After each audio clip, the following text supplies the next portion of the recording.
ತಮಿಳುನಾಡಿನ ಒಬ್ಬ TVK ಪಕ್ಷದ ಪಂಚಾಯತ್ ಪ್ರೆಸಿಡೆಂಟ್ ಅರೆಸ್ಟ್ ಆಗ್ತಾನೆ.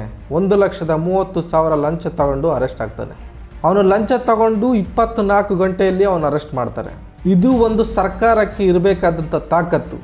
ನೀವು ಯೋಚನೆ ಮಾಡಿ, ಒಬ್ಬ ಸಿನಿಮಾ ಮಾಡ್ತಿದ್ದ ವ್ಯಕ್ತಿ ಇವತ್ತು CM ಆಗ್ತಾನಂದರೆ ಅವನಿಗೆ ಬಂದಿರೋ ಕತೆ ಮೂಲಕ, ಅವನಿಗೆ ಬಂದಿರೋ ಒಳ್ಳೆಯ ವಿಷಯದ ಮೂಲಕ, ಅವನು ಎಲ್ಲ ತಲೆಯಲ್ಲಿ ಇಟ್ಕೊಂಡು ಜನಗಳಿಗೆ ಒಳ್ಳೆಯದೇ ಮಾಡಬೇಕಂತ ತಲೆಯಲ್ಲಿ ಇಟ್ಕೊಂಡು ಇವತ್ತು CM ಆಗಿ ಇಷ್ಟು ಕೆಲಸಗಳನ್ನ ಮಾಡಿಕೊಡ್ತಾ ಇದ್ದಾನಂದರೆ ನಮಗೆ ನಾಚಿಕೆ ಆಗುತ್ತೆ. ಕರ್ನಾಟಕದಲ್ಲಿ ಇದ್ಕೊಂಡು ನಮಗೆ ನಾಚಿಕೆ ಆಗುತ್ತೆ. ಅಯ್ಯೋ, ನಮ್ಮಲ್ಲಿ ಯಾರೂ ಇಲ್ವಾ ಈ ಥರದವರು?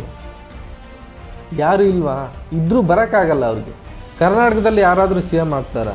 ಸಿನಿಮಾ ಹೀರೋಗಳು CM ಆಗ್ತಾರೆ? ಕಷ್ಟ ಇದೆಯಾ?